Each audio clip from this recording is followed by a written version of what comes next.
ಅಮೃತ TV Karnataka news ಚಾನೆಲ್ಗೆ ಸ್ವಾಗತ.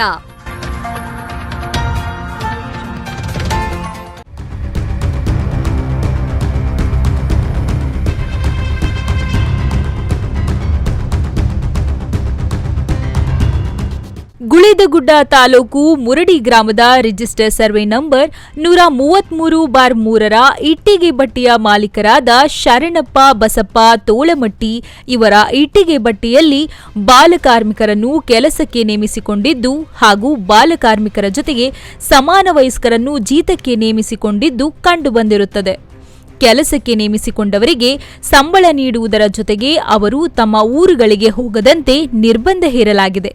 ಇದಕ್ಕೆ ಸಂಬಂಧಪಟ್ಟಂತೆ ಗುಳೇದಗುಡ್ಡ ಕಂದಾಯ ನಿರೀಕ್ಷಕರಾದ ಎಸ್ಎಚ್ ಜೋಗಿನ್ ಇವರು ಗುಳೇದಗುಡ್ಡದ ಆರಕ್ಷಕ ಠಾಣೆಯ ಪೊಲೀಸ್ ಇನ್ಸ್ಪೆಕ್ಟರ್ ಅವರಿಗೆ ಲಿಖಿತ ದೂರನ್ನು ನೀಡಿದ್ದು, ಆ ದೂರಿನಲ್ಲಿ the bonded labour system act 1976ರ ಪ್ರಕಾರ ಜೀತ ಪದ್ಧತಿ ಹಾಗೂ ಕಾರ್ಮಿಕ ಪದ್ಧತಿ ನಿಷೇಧ ರೀತಿಯ ಕಾನೂನು ಕ್ರಮ ಕೈಗೊಳ್ಳಬೇಕೆಂದು ಸೂಚಿಸಿದ್ದಾರೆ.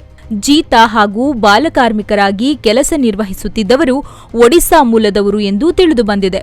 ಆ ಎಲ್ಲ ಕಾರ್ಮಿಕರನ್ನು ಮಾನ್ಯ ತಹಶೀಲ್ದಾರ್ ಅವರ ನಿರ್ದೇಶನದ ಮೇರೆಗೆ ಮಾನ್ಯ ಜಿಲ್ಲಾ ಕಾರ್ಮಿಕ ಅಧಿಕಾರಿಗಳು, ತಾಲೂಕು ಕಾರ್ಮಿಕ ಅಧಿಕಾರಿಗಳು, ಕಂದಾಯ ನಿರೀಕ್ಷಕರು ಹಾಗೂ ಪೊಲೀಸ್ ಸಿಬ್ಬಂದಿಯವರು ಜಂಟಿಯಾಗಿ ಎಲ್ಲ ಕಾರ್ಮಿಕರನ್ನು ಮಾನ್ಯ ಉಪವಿಭಾಗಾಧಿಕಾರಿಗಳು ಬಾಗಲಕೋಟೆ ಅವರೆಡೆ ಹಾಜರುಪಡಿಸಿ ವಿಚಾರಿಸಿ ಮಾನ್ಯರ ಆದೇಶದಂತೆ ಸದರಿ ಕಾರ್ಮಿಕರನ್ನು ಅವರ ಸ್ವಂತ ರಾಜ್ಯಕ್ಕೆ ಕಳುಹಿಸಲಾಯಿತು. ತಾಲೂಕಿನಲ್ಲಿ ಬೇರೆ ರಾಜ್ಯದಿಂದ ಆಗಮಿಸಿ ಇನ್ನೂ ಬಹಳ ಜನರು ಕೆಲಸ ಮಾಡುತ್ತಿದ್ದಾರೆ. ಅವರನ್ನು ಕೂಡ ಪತ್ತೆ ಹಚ್ಚಿ ಜೀತ ಪದ್ಧತಿಯಿಂದ ಮುಕ್ತಗೊಳಿಸಬೇಕಾಗಿದೆ.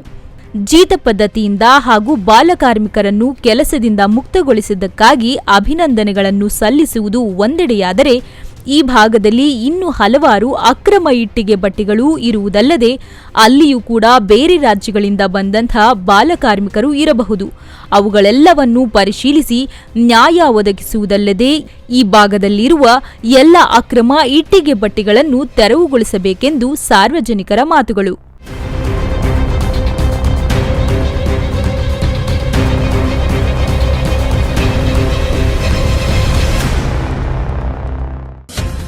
ಅಮೃತ ಟಿವಿ ಕರ್ನಾಟಕ ನ್ಯೂಸ್ ಚಾನೆಲ್ಗೆ ಸ್ವಾಗತ.